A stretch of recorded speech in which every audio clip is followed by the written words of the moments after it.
Hi, welcome to SBR Sports Picks. His name is Jimmy the Bag. My name is Peter Loshak. This is a live show we do every morning, 10 o'clock Eastern Time. We come, of course, from sportsbookreview.com. Check the description box for all the links to all the social media sites and websites in the family of SBR that SBR has here. It's a very, very useful collection of sites. Jimmy the Bag. Okay. 2 days ago, we had a crappy day. And of course, we were honest about it, as hard as that might have been to do 2 days ago.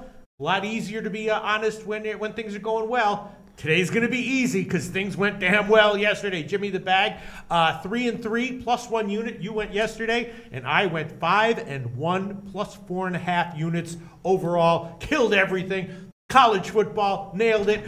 Thank you very much. We gave quality NHL picks to what was her name? Janice Higgins. Peggy Higgins. Birthday yesterday. Happy birthday to Peggy Higgins, Lawrence Shiver's wife. Mom. Lawrence Shiver's mom. Alonzo Shiver's mom. Walter Shiver's mom. Fuck. Point is that things went well yesterday. Late in the week, the grind is catching up with us, but we're on top of it. I think Jimmy the Bag 3-3 plus 1 unit yesterday. I was 5-1 plus 4.5 units. You know, the haters were getting excited on Tuesday. Now both of our records, I believe, overall in the week are very positive, and we're looking forward to another profitable day today on Thursday. What do you say, Jimmy the Bag?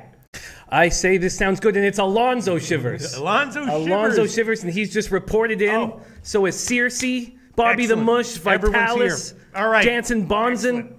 Love doing the show. Thank you. We're going to take about 5 seconds right now to give a big shout out and thanks to all the great commenters in the chat box that we do that goes on live. A lot of funny comments, a lot of positive comments that, of course, buoy our spirits, and of course, most importantly, a lot of informative comments that help us, figure out, make heads or tails of all these odds and give us more confidence or make us rethink some of our analysis here. Absolutely take a lot to heart what people have to say in chat. And all right, so let's get into it. Jimmy the Bag. We have NFL, we have college football, we have NBA, we have NHL. Yesterday, of course, we gave a bunch of NFL picks, and we will go over that today because there will obviously definitely be an NFL segment for today's show. Jimmy the Bag, what would you like to start with?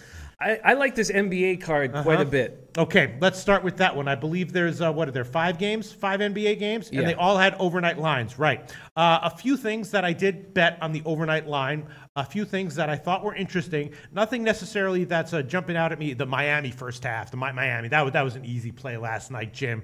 You see how that game turned out? I did. Yeah, very nicely done by me. Miami first half. Nothing really that jumps out at me, although there were a bunch of bets that I did make on the overnight line. Let's jump out. Let's go to the first game that I did bet that I think might have decent value, right? Cleveland at Houston, right? Now, Cleveland, of course, did beat Milwaukee last game. They pushed the spread, but they were way overvalued before that. All kinds of issues for Cleveland on the year. I know they got called out. They were like, this is not what Cleveland Cavaliers basketball is all about. And they bounced back against Milwaukee, which is impressive. Milwaukee's a real team, right? Yep. But does that mean that Cleveland's going to be able to maintain that going forward? Maybe. My sense is probably not. Houston comes in here very rested. Their offense was obviously picking up, as we were wondering all year long when that would happen. And that question got answered. It happened 3 games ago.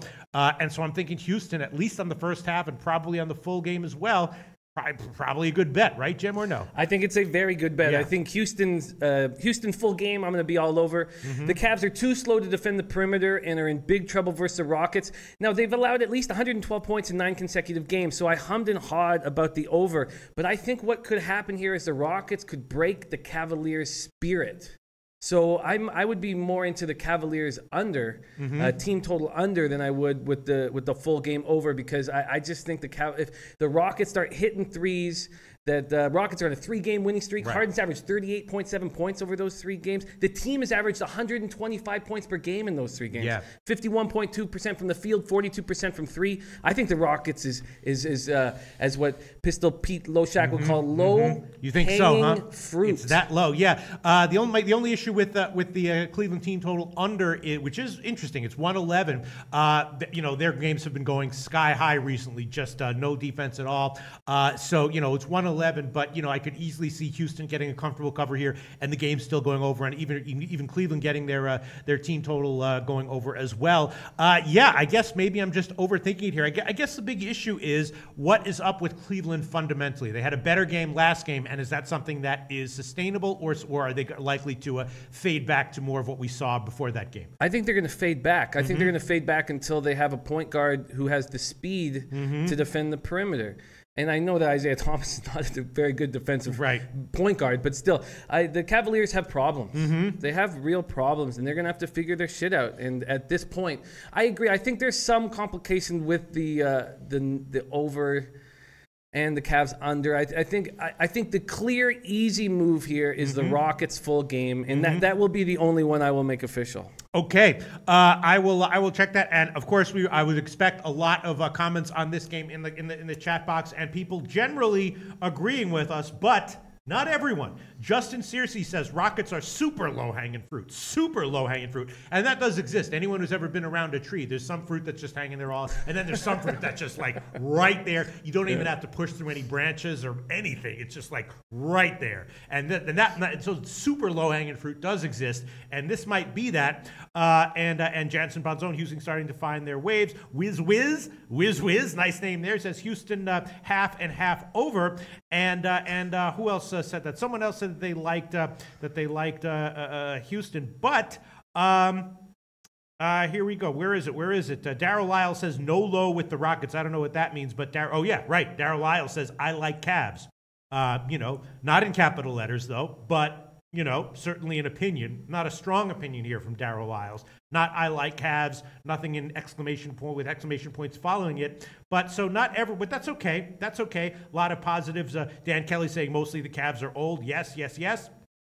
All right, so I'll get to some more comments in a second, but Jimmy the Bag, you're going to take Houston. And Sean Williams has just come in with a note saying no Derrick Rose this evening. Brock Lee says it's a trap. Cavs will win and cover the spread. Oh, shit. I don't find that, I don't believe that whatsoever. I think the Rockets are going to break the Cavaliers' spirit.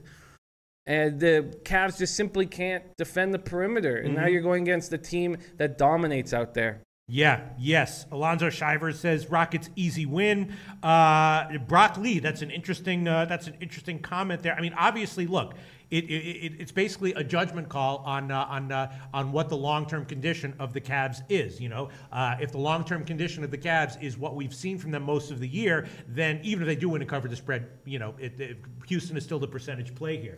That's the big if. Justin Searcy says Cavs can't defend anywhere. Sloth A says Cavs all day. Robinson has an interesting point.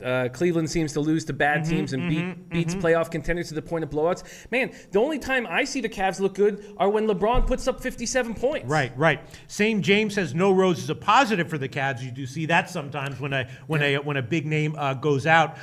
It's actually a good thing for the team, especially if it's reflected in the line. Cal 707 Bear I think has the probably the most accurate comment on that, which is Rose no factor. Not much of a factor. Aspirtatiolate says Rockets may score 271 points tonight. Darryl Lyle says Cavs will come to play. Yes. It's a tough one. Look, it could be a trap. I'm going to take Houston on the first half, and that's going to be 3 minus 110. Jim, you're going to take Houston on the full game. It is a split line, 5.5, 6, or no fives. Just let me see, any fives here? No fives, just 5.5 or 6. So 5.5 minus 108 at Pinnacle right now is the best line. So Jim will be on Houston minus 5.5, minus 108, and I'm going to be on Houston first half. -3, minus 110. I'm so confident in this game that I'm going to add the first half to it. I'm very confident in the Rockets breaking the Cavaliers' spirit this evening. So I'll take -3 the first half as well. It's entirely possible that Cleveland could come to play in the first half and then Houston extends out late. We'll see how this all shakes out. It's definitely an interesting handicapping situation, and I'm not surprised that we're seeing some – oh, wait a minute. Actually – We do use UWager. UWager has 2.5 minus 115, so that's what we're going to be on. Houston, first half minus 2.5 minus 115. Of course, let's see, minus 2.5 minus 115. UWager, of course, was a sponsor of the IFBC, which was a fun event. Jim was the MC host of that, and I believe there's going to be another one even for college for March Madness. Yeah. Is that accurate? That is accurate. That's It's what I was not told. 100% Wow. confirmed, but we're putting it all together right now. We're That's going to be awesome. Party, man. And then after March Madness, there's going to be another one for the start of football. Oh my God, yeah. So that's part of the reason why we use UWager. Minus 2.5, minus 115 on the first half is, and again, line shopping. I can't stress it enough. Very, very, very important. All the pros absolutely do it, and serious rec players absolutely should do it as well. SBR Odds is a perfect line shopping tool because they can display all the books. You can customize it and show only the games you want to see, only the books you want to see in the order that you want to see them, and so that's what we use here. UWager first half minus 2.5, minus 115. Everyone else has 3 minus 110. Probably Pinnacle will have a better line. Probably Pinnacle will open at 3 minus 106. But I'll just go with that one for now. Jim, you'll take that one as well. I will. I'm getting a lot of positivity on that play. My man Long Win is asking about the Rockets over, and he wants to know, is it a good play? And the way we've broken the game down, it seems like it should be. Yeah, I was thinking that way as well. Their team total is 119, which is minus 108, which is high. But the Rockets, of course, in their last 3 games did get over that total in each of their last 3 games. Not by much. Some of them, I believe, went to 119. And, of course, before that, the Rockets could also go cold at any given time, and then they won't cover their spreads, and their team totals will go under. So, I personally think that the over on this game is probably a good bet. The team total over for the Rockets is probably a good bet, but I'm going to hold off on both of those. I'm just going to take the first half minus 2.5 because if the Rockets don't show up offensively, which could happen, all those bets are scotched, right? You're right. And that's why I'm going to lay off of the over as well. Another thing that I see as a possibility, obviously I'm huge on the Rockets in this game, is they're up by 25 points and they don't play anybody in the fourth quarter, and then they don't hit the 119. Right. So I'm not going to mess with those plays. I'm just going to mess with the first half and the full game. Right. Sonny Camper says, love Shack in the Bag. Best show on sports betting. SBR brass and ownership and higher ups, take note. Thank you very much. A lot of positives. All right. Long Nguyen says, thanks, guys. You are the best. 4 exclamation points. Yeah, everyone scores on Cleveland. They hardly miss. Yeah, it feels like Boss Hog 707 says, do you guys really bet these games? What the fuck do you think we do all day? Yeah, the better question would be, have I really not bet these games once over the past 15 years? And the answer to that is no. All right, okay. Yes, I do bet these games, boss. I took October 1st off of gambling, and I'm still upset about it. I do the All-Star break during MLB season is the one span of 3 days where sometimes the answer to that is no, but every other day of the year the answer is absolutely yes. All right, so I guess we can move on, but a lot of comments here, mostly agreeing with us, some not, a few comments favoring the Cavs, which is certainly understandable. And again, it's just if Houston disappears, it might not have anything to do with the Cavs. It might just have to do with Houston disappearing offensively, which is possible. But all right, let's see. Other comments. Jason Bagley, I gotta give him a shout out for this comment. Finally caught a live show. A good day to make a little cash. Let's get it, Oprah. You and the mustache are already legends. Oh, thank you so much. And one other guy wanted to give a shout out to his friend. He told his friend about it. Chili Dog, who had a cool name, but that one is so many comments that it's hard for me to find them. But shout out. Oh, here we go. Joseph Browning, love the show. Been cashing football tickets with Pistol Pete for 2 years now. Very nice. Turned you guys on to my buddy Ricky Chili Dog Dooley, and he's cashing tickets. Ricky Chili Dog. Yeah, that's a cool name, right there. That is a cool name. Ricky Chili Dog. If my name weren't Peter Loshak, I wouldn't mind if my name were Ricky Chili Dog Dooley. That is a cool as hell name. All right, so let's move on. We got a lot to cover today, and time is short. We're both going to be on Houston. I probably am being a little bit overly cautious here by not throwing on the over on this game as well as Houston minus the points. But I'll just go with Houston first half for now. What else is interesting? What else do you like from today's NBA card, Jim? Well, there's been a lot of negative talk about Lonzo Ball already in our live chat. And from an offensive standpoint, I completely agree. I think that his defending has been better than advertised, and that is why I'm not only going to take the under in the Lakers-Wizards game this evening. I know that the Lakers have allowed 122, 130, and 113 in their last 3 home games. I understand they were just blown out by the Mavericks, but they have been called out by their coach, and I don't think the Lakers are possible. I don't think they can possibly put up 120 points. This team just doesn't seem set for that, especially with ball shooting 29 from the field.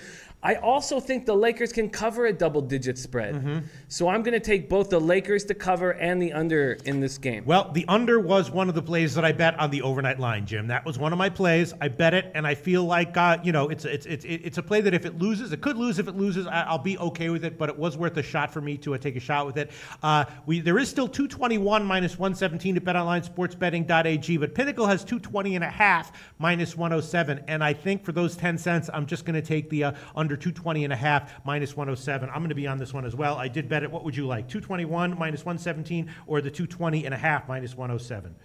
I will take the 220.5 minus 107 with you. 220.5 minus 107. We will both get that one. If it lands on 221, we're both going to be super annoyed, but that's okay. At Pinnacle right now, 220.5 minus 107. Again, BetOnline has 221 minus 117. And you also want the Lakers, huh? I do, and my man Alonzo Shivers is with me. Thinks the Lakers will cover tonight, but Jansen Bonzone, who I'm very uncomfortable when we're not on the same page, says, wow, I'm against Jimmy again on this one.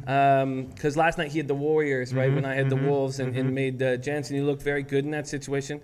But he likes Washington as the Lakers played last night and lost by 11. The Lakers looked very bad offensively last night, and I expect them to have an easier time against the Wizards, be able to move the ball easier and play a little better. So I know that they played last night. They're a very young team. I don't think they should have too much trouble going a second. They do, spread the bench plays for the Lakers. So I hear what you're saying, Jansen, and I'm not going to follow suit. Brock Lee agrees with Jansen, says 105.89 Wizards. Yeah, I'm agreeing with you on the under. I am sort of leaning Wizards as well, though.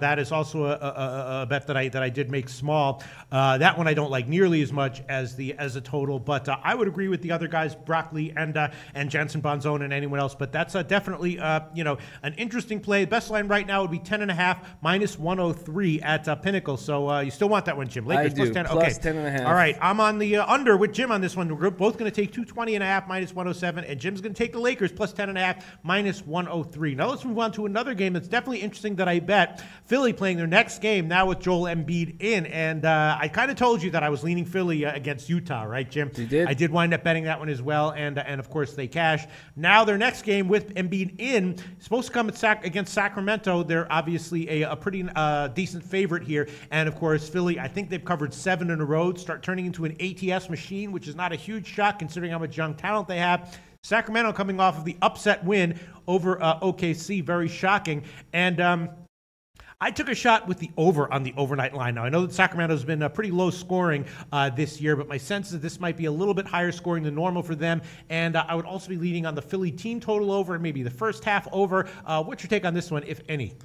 I was leaning towards the under in this game. I watched the Thunder Kings game yesterday afternoon, the replay of it, because I had no idea what the fuck happened in that game, and I had to get a better idea. And what I saw was the Kings playing well defensively, defending the perimeter, Randolph defending the rim. Yeah, I was pretty impressed with their defense, and they're just averaging 93.8 points per game. Yes, they've definitely been an under-trending team so far. Yeah. Yes, and then I love the way Simmons is playing, and Saric obviously looked absolutely incredible with Embiid out of the lineup. But I feel like this game is going to be an under game. I don't think they're going to get to 200, and so I pause when I hear what you guys are saying. Well, let's see if anyone else. I mean, that's just me. Israel Williams likes the leaning under too. Yeah, I can certainly. I wouldn't say that my opinions are any stronger than anyone else's, Jim. That's just the way I was leaning. And again, it would be timing a change of form for Sacramento for sure. Ami Marak says Loshak is my spirit animal. Thank you so much. Morning, Jim and Pete. Love you guys. guys. Delta 7575 says Sac was an under team last year as well. Never Faded saying 226 people in here. Give these men some likes, please. Let's get to 100 likes. Thank you so much. Never Faded. Gotten his eye on some issues for us that are very important and trying to help us out there. All right, yeah. Sean Williams says I really love Philly first quarter and first half. Obviously, Philly a very dangerous team. They've been undervalued for the past 7 games or so. Yes. I don't know. What do you think? I'm going to stick with my initial breakdown. I am concerned with most of everybody away from me. Aspire to a late. Minnesota Mats is leaning over. It gives me some concern, but I think this is going to be. I like defensive basketball. I enjoy watching it, and I expect to see that from the 76ers and Kings. And I expect to see Randolph playing really big, as big as he can against Embiid and Saric. I look forward to seeing George Hill try to defend Ben Simmons. I don't know a point guard in the league who really can, but Ben Simmons isn't shooting that well, and that's the only hope these guys have. I'm going to stick with the under, and I believe it's 205. I have to double check it. No, it's a 206. It was 206 on the overnight line, and there are actually some 206.5s around. Oh, nice. So 206.5 minus 110 we can give you. I will take it. All right, Jim's going to take Philly and Sac under 206.5 minus 110. All right, and I'll tell you what I'm going to do. I might live to regret this, and I might eat a unit, but that's okay. I should have read our NBA records overall because they're very good. But I will take the first half over. Again, UWager has the best line here. Actually, there is even without Pinnacle lines right now, line chopping on a first half NBA line is important. The first half is 102 at most places, but Interdops has 102.5, and UWager has 101.5. So I will take the first half over 101.5 at UWager, and we'll see how this turns out. Very interesting for sure to see how Philly's preferred style of play. Sacramento's preferred style of play matches up with the star power that Philly does have. All right, we'll see how it turns out. I'm on the first half over. Jim's on the full game under. It's possible we could both cash. Now let's move on to OKC and Denver. A very interesting game here. I'm not sure what to think about this one. OKC, what is up with them? Are they going to figure it out at some point? Bunch of losing for OKC recently, wildly underachieving considering who's on their roster. What's your take on this one, Jim? I can't believe the Thunder. 0-5 against the West. They have no fluidity to their game at all. 24th in league in offense, 18th in assists. These are things I did not expect from this team at all. And the Nuggets are in a revenge situation. We all remember the dagger Westbrook dropped on them, 36-foot dagger to knock the Nuggets out of the playoffs. And then Westbrook, and I didn't even know about this, but Westbrook just hammered, I guess, Jokic with a flagrant 1 in the preseason. So I think the Nuggets have a lot to play for, but I just have no read on this Thunder team at all. When I watched the replay of the Kings Thunder, they were playing so slow. Yeah, they were just. Everybody told me that Carmelo Anthony had lost weight and was running fast. I mean, the team was just moving slow. Paul George was moving slow. Russell Westbrook really didn't have. There was no fast break opportunities. They're a strange team, and this is an uncomfortable spot. Yes. I don't know what to make of it. Very, very wacky spot. Something's telling me. I mean, look, if the struggles continue, then in retrospect, Denver, who's playing well, might be a great play. Just having to win the game here, right? Yeah, and already on the chat, Kim Young Joe is OKC the play today. Bobby the Mush, OKC under 215. Jesus Cabrera, they got to win. OKC. Jansen Bonson, it's the mellow factor. He's a loser. Jason Paglia, OKC stuck it right in me. First half up 28-6. And then stuck it right in you. Yeah. Wow, went right up to you and stuck it in. It's simply put, but I understand it. OKC is going to lose people money this year, says Money Power. Robbie says, I'm staying off the OKC game. You never know what team you're going to get in, night out. It's Mitchell Chagas says, Thunder have zero depth, fade team until market realizes this. Jason Paglia says, OKC stuck it right in me. Just walked right up into him and stuck it in. All right, well, my sense is that it is a tough one. I guess I think you're right. I think there might be something off with OKC that maybe they will fix in the long-term future, maybe the medium-term future. But as of right now, I mean, we've seen this over and over again when teams acquire, high-profile veterans. They come together, maybe they've lost a step, and the chemistry isn't there, and they're just wildly overvalued. Yeah, and that could be the case. We could be ahead of the market, and it's tough, man. It's very tough. A lot of funny comments here. Some of them getting a little bit blue, so I won't read them out loud, but they're definitely quite funny. Yeah, I would be leaning Denver here. I think I'm going to think about it for a little more because Denver also, they beat Brooklyn in their last game, but again, they didn't cover. They're now 2-7 ATS in their last 9. But I like Jokic, and I like some of what I'm seeing from Denver in general. Would you disagree with that? I absolutely agree, and it took 4 or 5 games for Jokic and Millsap to get comfortable with each other, and it's clear they're comfortable with each other. Jokic just put up 41 on Tuesday night, and Jokic is a pass-first big man putting up 40 points. So I think they're going to be really good, especially when Jamal Murray and some of their young guards get older. So then why aren't we going to take Denver here? Because Westbrook can take over a game? Yeah, because of the Thunder have been humiliated on this road trip. I mean, let's see, what do we get?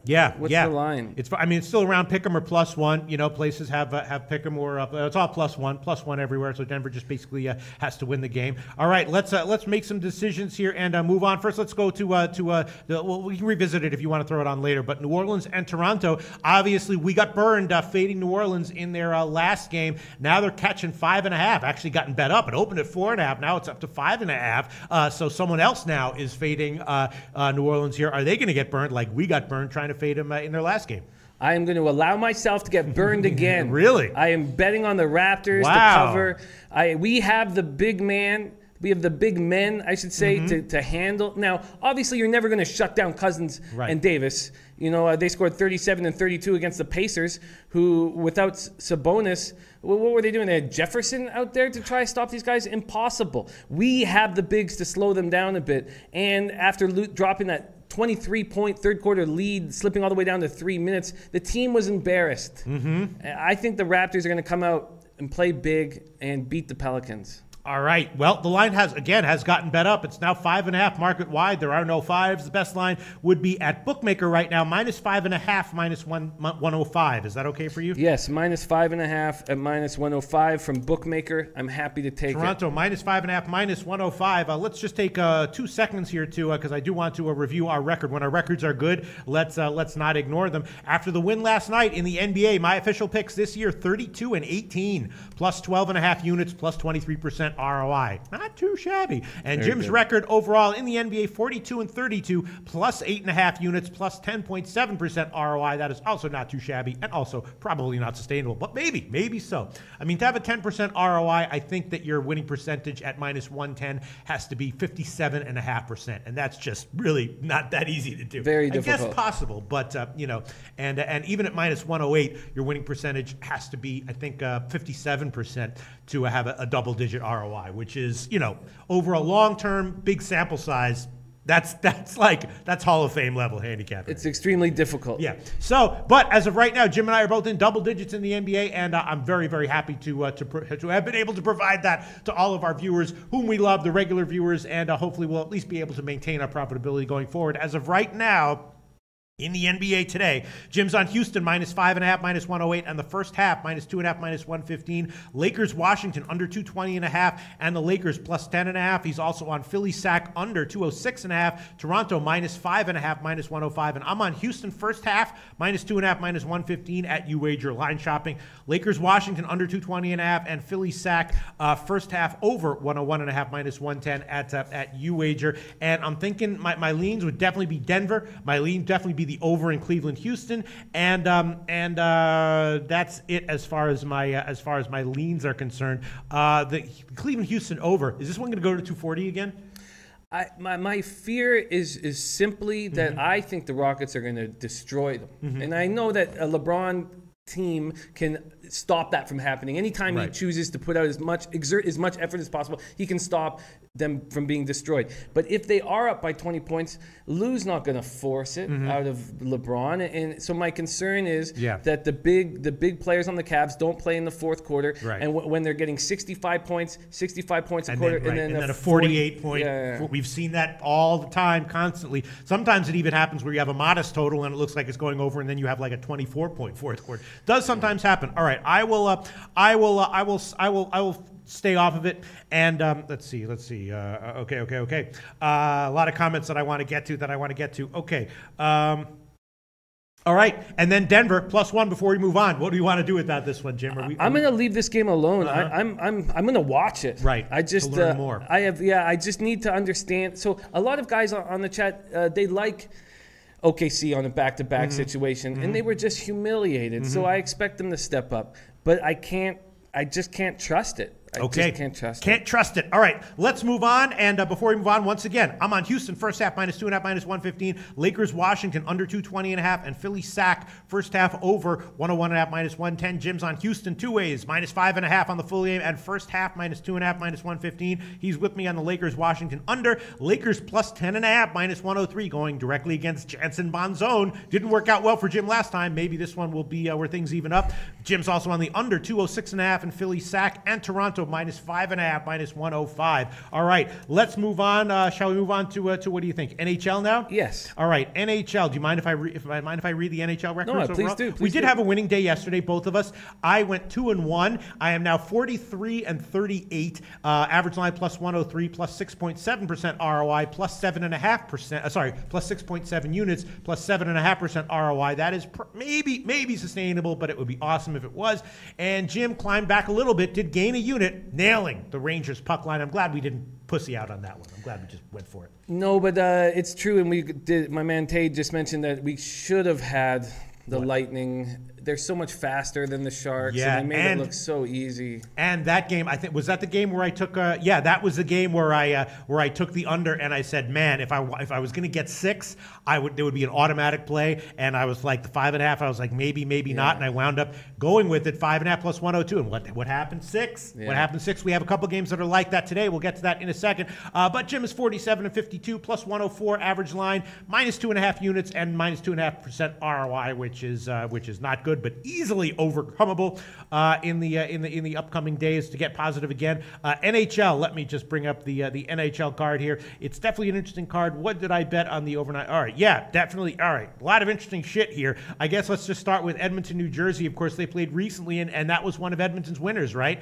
A game that did go over. Edmonton cashed on that one, but clearly Edmonton's still having trouble scoring, and now they're a road favorite against New Jersey. Should New Jersey be a home dog here, Jim? They shouldn't be, but this was the same situation. I mean, albeit the Devils were a huge road dog, and we thought that was too big, and then I made a move on it, and that was one of the 4 games all year. The Oilers have scored more than 2 goals. They're still averaging 37 shots a game. Now they have Kegula out. They have big, slow forwards that are doing nothing. 26th in power play, 31st in penalty killing, and the Devils are coming back to earth now in the midst of a 3-game losing streak. They do get Kyle Palmieri back, which will help. But Oilers have not won consecutive games all year. Is this where they do it? In Long Island and then in New Jersey? I don't know, Jim. I did take a small shot with New Jersey as a home dog, but you might be right that it was just the odds. You know what I mean? Yeah, and the guys are with you. My man Alonzo says Devils easy win. My man Jason says I like New Jersey as a home dog.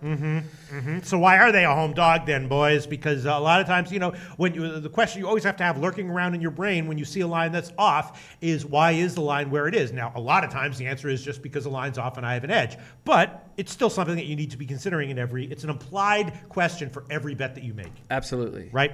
All right, well, so we'll pass on this one? I'm going to pass on this one. I put myself in a bad spot. I lost 2 units when these 2 teams played earlier, and it was more than 2 units because I got a huge amount on the Oilers team total under 3.5. I took. Remember, I ate over -130 on that. So I'm just not. I'm very angry when I look back at what happened last week, and I'm just going to leave this game alone. I'm very angry at that one as well. Although, didn't I take the over in that? I don't remember what I took in that, but I definitely had New Jersey with you. And all right, so let's think about that and let's move on. There is a bet that I did make on the overnight line, Jim. Tell me what you think about this one, Jim. That might not be a bad song title. Tell me what you think about this one, Jim. All right, it is the Vancouver-Anaheim game, and as we know, Anaheim having all sorts of issues. I bet the under, and I bet Vancouver, again, similar to the New Jersey game, not necessarily because I'm in love with Vancouver here, but just because I didn't quite see Anaheim as justified as that big of a favorite. So I bet Vancouver, and I did bet the under. Anaheim, again, all kinds of injuries. Gibson's out. I think their goalie probably should be okay, and I bet the under. It's now just a 5.5 -118, which would be the best line. What's your take on this game, Jim? I have the exact same thing here with 3 stars. Canucks and under. Now, Obviously, I had the Ducks under in their game against the Kings that they lost 4-3 in a shootout. I mean, the Ducks are going to battle through these long-term injuries that they have. Now, Getzlaf's out for 2 months. So Getzlaf, Kessler, Fowler, Eves are all out long-term. And then they lose Curtis McDermott and John Gibson to concussion protocol. They do have Ryan Miller backing up. But Canucks have 4 straight road wins, have outscored opponents 14-6 on those games. They have balance offensively. All these things, I don't know how long they're going to last, but there's a great feeling in the dressing room now. They got youth, they got size, they have 6 players with at least 8 points. I was surprised that the Canucks were being disrespected the way they were. So why are they being disrespected the way they are? Because I think that the market doesn't believe in this hockey team long term, and they may be right. They may be right. The Canucks didn't have a bad start last year. I mean, it's a better start than this year, but they might be right. This Canucks team might succumb to the weakness and softness of their forwards. But the young guys coming up have grit. Yes. Brock Boeser, Bo Horvat. I mean, these are gritty guys. And if the Sedins are your third line forwards, you're going to win hockey games. Yeah. All right. So how are you going to bet this one, Jim? I'm going to take the Canucks money line. Okay. And then I'm going to take the Ducks under 5.5. Or sorry, the Canucks money line and the game under 5.5. Okay, the full game under 5.5. All right, the best line for the money line right now. Looking around, line shopping as we speak at BetDSI plus 128. It's a plus 124, 127, 125, blah blah blah. But the best line is plus 128 at BetDSI. Now I'll tell you what I'm going to do, Jim. Here, it's a little bit. I actually don't think it's a pussy move. I think it's an okay move. I'm going to take Vancouver on the plus 1 line. So if they lose by 1, I get a push. It does turn it into a bit of a favorite line. So that means if they lose by 2, I lose a unit and a half approximately, whereas Jim will only lose 1 unit. But I am going to take it. A little bit of insurance on buying there. The money line part of that again plus 128 at BetDSI, and the puck line part of that plus 1.5 will be plus 230 at UWager. Best line plus 230 at UWager. So again, that turns it into a bit of a favorite line. And again, the way I do that, bet the same amount to win on the plus 1.5 line as to risk on the underdog money line, and you got an automatic plus 1 line there. And I'm going to take that one, Vancouver plus 1, and I will also go on the under with you. The odds are up minus 118. Best line is minus 118 at a bunch of places, Pinnacle and Bet Online. Vancouver, Anaheim under 5.5 minus 118. I think that's a solid play. I do. I really do. And I think that Ryan Miller is going to try a little bit harder because he played for the Canucks for the last couple of years. I think Markstrom has stepped up his game with fear that Nilsson was going to take his job. I think this is a nice spot for the under. Now, there's some people on the chat, like my man Alonzo. He thinks that this is a nice spot for the Ducks. But at best, this is a pick'em. At best. Yeah. And if you're going to get plus 128 on a pick'em, you take that 10 times out of 10. Seymour Dredd saying under is scary in this game. Well, the truth is that any under 5.5 in NHL is scary. It's very scary. The way the NHL is now, any under 5.5 is scary. So I'm not disagreeing with you, Seymour Dredd. It's just I could see this being like a 4-1, 3-1 game. The Anaheim team total under might be worth a shot, but then again, Vancouver could not choke. Might be a 2-1 game or a 3-1 game for Anaheim. So good point, Seymour Dredd. It's definitely scary, but I'm going to take it at minus 118. I'm scanning. Yes, that's right. Aspiretolate says who would thumbs down? Asking about who would thumbs down this show. I can answer that easily. Aspiretolate. Jealous haters. That's who would thumbs it down. You know what I mean? If I was a jealous hater, I'd go around thumbs downing awesome shit all the time, right, Jim? I feel you, but hard to be a jealous hater when we're handing out winners. Yeah, that's right. There are always about 5 or 6 people who thumbs down this show every day, and we know the deal with you guys. Jealous. You jealous. All right. You're a hater and you jealous. All right. Let's see. All right. Yeah.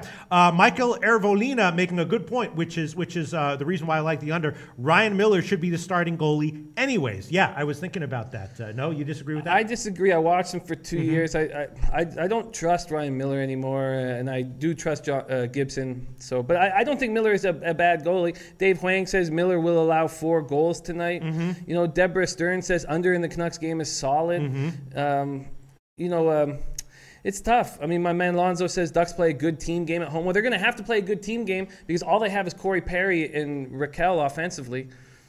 Yeah, I think this is a nice spot because I think this is a tough card in hockey tonight. Look, it could lose. We not only could this bet lose, most of our bets could lose, and we could have another losing day like we had yesterday. But long term, we're up. We're positive overall. I'm positive in every damn sport, Jimmy Bag. All right, let's move on. We've definitely discussed this game a lot. We got a bunch of other games that we got to get to. What else are you liking in the NHL today, Jim? I like the over in the Coyotes Blues game. I was close to taking the Blues puck line. That line just didn't seem to offer enough for me at this point, but I can understand why people would see it as low-hanging fruit. Blues are 12-3-1 off to their best start in franchise history. This top line of Schenn, Tarasenko, and Schwartz is playing extremely well. Schenn has 7 points in his last 2 games. I think there's going to be goals scored in this game, and this 5.5 line I think is susceptible. Best line would be 5.5 minus 115 at Pinnacle and a few other places. I was a little bit. Is Antti Ranta starting for Arizona again?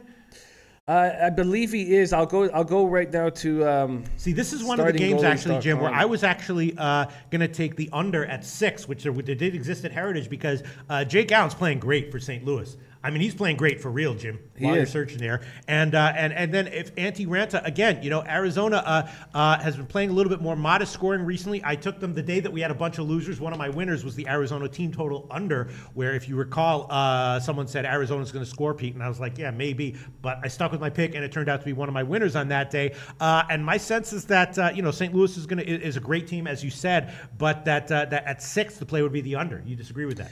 I think what could happen in this game is if the Blues get up early, they'll start playing more of their 3rd and 4th lines. They'll test some of their players against the Clayton Keller, Max Domi line. They'll kind of experiment a bit, and that could allow the Coyotes to get a couple goals.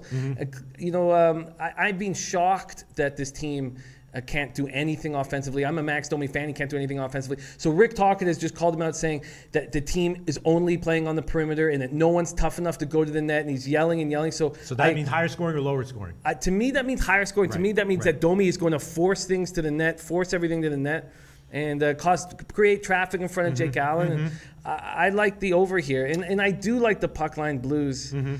And I like to get a nice, at least a plus 150 or 60 when I take the puck line. And I don't think you're getting that not here. even close. See. No, plus 129 would be the best line. All right. So, Jim, if this were at 6, I would take the under, but I'm not going to take it at 5.5. You are going to take the over at 5.5 minus 115. And okay. Can we move on? Let's move on. All right. What else would you like to? There's other games that are interesting. Chicago and Philadelphia, 2 teams having problems scoring, and both off extended rest here. I looked at that game and I thought the lines were dead on, and I'm going to pass on that one. And then, of course, Detroit and Calgary. Detroit picking it up recently, winning a bunch of games in a row as an underdog here. Once again, getting a big underdog line against Calgary. Let's start with that one, Jim. Detroit has definitely been a good play over the past 5 games or so. Once again, getting a little bit disrespected by the market, or not? What do you think, Jim? I think they're getting disrespected by the market. This Flames team, their second line is Sam Bennett, Mark Jankowski, and Jaromir Jagr. Are you kidding me? That could be part of your top 6 forward combination. That's ridiculous. Sam Bennett has 0 points this year. 4th overall pick in 2014. So to give him a spark, they put a 45-year-old on his wing? This doesn't make any sense to me. The Red Wings have nice balance on offense. Leading scorers are Larkin and Mantha. And we said a few days ago, if they could only get a little production from Zetterberg, Tatar, and Nyquist, that they would be tough to beat. And now they're getting it. The only injury on the defense is Danny DeKeyser. I think this is a nice spot for the Red Wings. Yeah. I was thinking also maybe a shot with the under. This is another game where if it was 6, I would definitely be on the under at 5.5. Maybe not. Are you going to make, the question is, are you going to make Detroit an official pick here? I would like to make them official pick. I would like to see what I'm getting on the money line right here. Well, it is in the plus 140s. That's enough for me. That is enough for you. Plus 140. You want it? Yeah. Okay, best line would be plus 145 at UWager and Intertops. Thank you so much for UWager and Intertops for providing Jimmy the Bag with the best line on Detroit against Calgary in tonight's NHL card. And let's see. Detroit plus 145. I'm thinking about taking Detroit on the +1 game line again. Do you think this is going to be a tight, low-scoring game, or do you think there's any way that actually Detroit will not show up and score nothing, and Calgary wins like 3-0 or something like that? Well, I don't see them not showing up. They're on a 3-game road trip through Western Canada. There's no partying. There's nothing like it's a nice spot for the team to get together.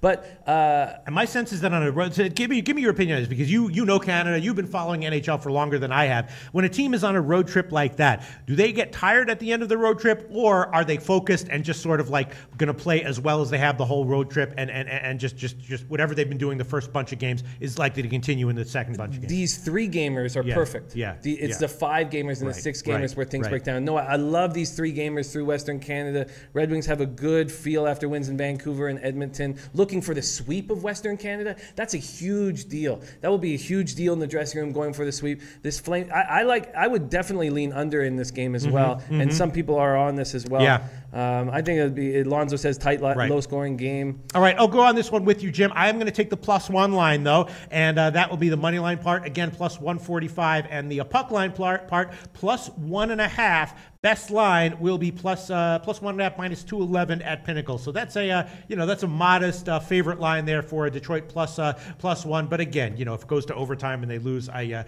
come away with a push on that one. All right, I will take Detroit with you again. Again, not necessarily because I think that they're going to win this game, but because I think that the odds are just disrespecting them a little bit too much. And I would be leaning under. It's just I want 6. I want 6, and even Interdops and UWager are not giving us 6, Jim. What do you think about the under at 5.5? The 5.5 unders are so dangerous, and if there was ever one staring us in the face, this is one of them. But I'm not gonna pull the trigger on it. All right, I'll take it. I'll take the under 5.5 minus 106 at Pinnacle is the best line. I will take that one. Detroit, Calgary, under 5.5. Minus 106, just because it's just minus 106. I mean, it's not like I'm going to start losing a unit and a quarter here. Just minus 1.06 units if it loses. All right, I'm giving a bunch of NHL picks. It's a risky day for me, Jim. I'm throwing a lot of picks on here. Anything else you want to add before we move on? No, I don't want to add anything. The Blackhawks-Flyers game, as you said, is very difficult. Blackhawks have reunited Taves, Kane, and Sharp together. This is not 2009. And then the Flyers are getting healthy. Just had 3 days off. Got Gudas back, and I was surprised. Shane Gostisbehere called Gudas the heart and soul of their defense. So that's really going to help them. The Wild Canadians is another really tough spot. Charlie Lindgren is trying to go for 5-0-0 in his career. And Jonathan Drouin left the Golden Knight game and is questionable. Wild have lost 3 straight. It's a tough spot. So I think there's quite a few tough spots. Even the Lightning Kings is a tough one. Lightning on a back-to-back. Kings playing so well, knowing that Lightning are going to have Peter Budaj in goal. And who knows the Peter Budaj better than the Kings? He played 53 games for them last year. Yeah. So those 3 games were stuff I was not going to put an official pick on. I did not know what to do with. Okay, so let's wrap up so we're done with the NHL. All right, let's review the picks. It's a tricky day. Jim has a bunch of underdogs, and I have a lot of picks, including some 5.5 unders. So it might turn out to be a disastrous day, or we'll come back tomorrow and be each up a bunch more units in hockey and feel good about ourselves. Jim's on Vancouver money line plus 128, Detroit money line plus 145, and the Arizona over 5.5 at minus 115. That's it, right? Just 3 picks for you in hockey. And I'm on Vancouver plus 1, Detroit plus 1, Vancouver Anaheim under 5.5 minus 118, Detroit Calgary under 5.5 minus 106, and that's it. 4 picks, but those are 4 risky picks. I have 4. I have the Canucks money line under 5.5, Canucks Ducks. I have Red Wings. Oh, right. I'm sorry. No okay, worries. so the Canucks, you were on that one, right? Yeah. And then you did take the under. Okay, I did, yeah. I did. I got the under 5.5, and then I have the Red Wings money line and the Blues Coyotes over 5.5. Okay, good. That's another reason we review the picks, just to make sure. So you have 4 picks: Vancouver under, Vancouver money line, Arizona over, and Detroit plus 145. And I'm on Vancouver plus 1, Detroit plus 1, the Vancouver Anaheim under, and Detroit Calgary under. So 4 picks each for me and Jim. All right, it's a tricky NHL card. We'll see how it all turns out. All right, Jim, we're running a little bit over. We got to get to a college football. A lot of excellent comments, I'm sure, but we got to keep the pace up here. Jim, the bag in college football yesterday in those games. I nailed it, Jim. I gave 2 official picks, both of them cash, but I said I liked Ohio and the under. Those are my leans, remember? So if you jailed those, I said I liked the Kent State Western Michigan game over was not even close, right? 46.5, and by kickoff, I think it was like 45.5, so went under, it went to 67. I said I like Central Michigan to win, and the over in that one cashed. So, all right, tonight, we got 3 games. All very interesting games, of course, because North Carolina has been and I just want to mention one thing. Kobe Aaron Valentine, you know that guy. We respect him a lot. We respect his opinions a lot. You don't? You don't? No. Okay. He made a very play that made me nervous. Kobe Valentine, do not take Houston Rockets. Cavs beat every playoff team, only time they get up to play. Which was also a sentiment echoed by someone else. I hear him. Nobody is giving me more hate since I started with SBR than Kobe Valentine. Yeah. Really? He just shat on me nonstop. And he's 11 and 19 down 15 units in the beat the bag contest. Really? 11? Ooh, and he gave up. He quit. 11 and 19 down 15. Hasn't put in picks the last 2 weeks. Wow, a little bit of intra-Canadian tension here. Yeah, I like it. I love fights that I'm not involved in. No, I'm kidding around. I hate fights. I love peace. I hate fights. All right. Sorry to bring that up, Jim. Are you okay? I'm okay, but no one is giving me more hate than that guy. You know what he called me? Actually, right off the top, he called me a lispy faggot. He called you a lispy faggot? He called you the F word? He called me a lispy faggot. What'd you do? I talked. Well, what'd you say back to him? I don't need to say anything back to this fucking guy, man. You need to say back to him? Oh, Jim. No. You got to get him in that asshole, Jim. You got to rip him in the asshole. Throw some Doritos bags all over the place. Spray paint that Jim was here, right up in that asshole, Jim. Right up in the... Then if I spray painted tear anything... that asshole open, Jim. No, that's what he wants. He wants his asshole eaten out. Get up in that asshole. Throw the Doritos and the newspapers all over. Spray paint Jim was here, right in the asshole, I'm not going to go anywhere near his asshole. All right. Okay. All right. You know what I was doing there, right? I do. No. But my impression there was?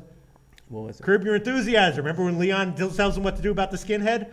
Do you remember that? I do remember that. I love Curb. Yeah. One of the greatest scenes maybe in all of comedy over the past 10 years or whatever that was. All right. So anyway, let's move on. We got to keep moving on. So 2 teams that are involved here that are the North Carolina Pittsburgh game is very, very tricky. We will get to that, but UNC, of course, has been a lost year for them. They did make a little bit of a rebound last week against Miami, which I was sort of anticipating, and I'd be looking to bet on them here, except that Pittsburgh is also in a little bit of an up spot as well. That new running back that they have, I mentioned him before. He is a guy with a lot of talent and great personality or great mental focus, and he's a guy I don't really want to be betting against, so that's interesting. The other game is Appalachian State, Georgia Southern. We'll get to that in a second. Of course, Georgia Southern, another team on a lost season. And these teams with lost years at the end of their seasons can sometimes be a big auto fade or sometimes be a big play on. They can be very tricky. We'll get to that. One bet I did make, though, that I will give as an official pick, Ball State and Northern Illinois. I did bet the under on that one. I got 52.5. There's no 52.5s available anymore, but there are 52s. And I just feel like, Northern Illinois is off a loss to Toledo.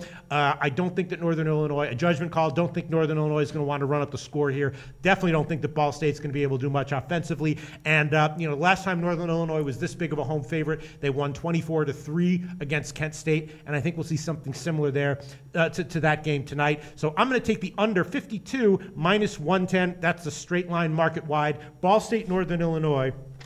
Under 52 minus 110. That's definitely an official pick. And that's going to be one for sure. The other 2 games we'll discuss. Not sure if I'm going to give an official pick on either of those, but in the Georgia Southern Appalachian State game, I would definitely be leaning over and definitely be leaning Appalachian State. It is a rivalry game, and the coaching change helped Georgia Southern a little bit recently, but Appalachian State's off of 2 losses that don't sit well with them, and I'm assuming that they're going to come to play here. It's a short week. I don't think Georgia Southern's really going to have what it takes to be competitive in this game off of a short week. I do think, though, that Appalachian State's going to have a big offensive day, and that the option, offense for Georgia Southern will be able to put something up. So I am leaning Appalachian State minus the points and the over. And in the UNC Pittsburgh game, I would be leaning UNC getting all those points. I feel like off of the extra rest probably helps them more than it helps Pittsburgh. I'm not going to give that one as official pick, though, only because there's a lot of positives. Pittsburgh is also a team that's kind of on the rise right now, and I don't want to bet against them. So I'm not going to give that one as official pick. I might be leaning Georgia Southern Appalachian State over and Appalachian State minus the points. By the way, my overall record in college football, 91-77, plus 7 units, plus 3.8% ROI. And this week, of course, 4-1 so far this week. I've given Northern Illinois under. I'm going to think about the Appalachian State game. I might give some picks on those officially. Jim, do you have anything to say about either of these 3 games? Because we do still have to get to the NFL. Yeah, we have to get to the NFL quickly. The Ball State, I think this is a situation for Northern Illinois, for Marcus Childers to get some confidence throwing the deep ball. I think they're going to experiment with him throwing deep because that's eluded them all year. And that is something I was concerned about, maybe them trying to score a lot of points because they're going to try to use those routes that Childers has had so much problem with. So much problems with. And Cardinals have allowed 170 points in their last 3 games. But you're right, the Huskies' 23rd ranked defense. I don't know how Ball State's going to put anything on the board. And then the Eagles, Georgia Southern, almost beat Georgia State last week. They were up 17-14 with 2:31 left. But their passing game is just god awful. 3rd worst in the nation, averaging 106.4 yards per game. And then the one thing about Appalachian State is that I think that senior Taylor Lamb's going to want to add to the state record, Appalachian State record for career touchdown passes and put some points up on the board. But I think your leans are right. I'm bang on. I thought North Carolina showed a lot of heart, almost taking out the undefeated Hurricanes 2 weeks ago. And then now they've had a week off. So the Tar Heels had 22 players out with injuries and now have the bye. And so that should help them. I think North Carolina will play better than they've been playing. Yeah, a lot of great comments. We got to have an after show where we just talk about these comments because I would love to get to it all. But one question I want to address, a handicapping question. Anil Frank is asking, does that mean you think Ball State will cover, Pete? Not necessarily, but I definitely am not going to take Northern Illinois here just because I'm not sure Northern Illinois is going to be motivated to run up the score enough to cover a 32-point spread. And if Ball State gets a touchdown, now you got to get 39. So I don't know. I have no opinion on the side as of right now. Probably if you gave me a free bet, I probably would take Ball State, but I'm definitely going to take the under. And you know what? I will throw on the over in the Georgia Southern Appalachian State game. I think Georgia Southern, is going to be very, very worn down defensively, and but be able to do something on offense. I'll hold off on the spread for now. A lot of people making good points about Appalachian State being terrible on the spread. Drew Martin's on Georgia Southern, which I disagree with Drew Martin, but not enough to make it an official pick. I will take the over though, 54.5 minus 107. Over 54.5 minus 107. That will be an official pick, over 54.5 minus 107. All right. Let's quickly get to NFL. I'm sorry we took so long in the other segments.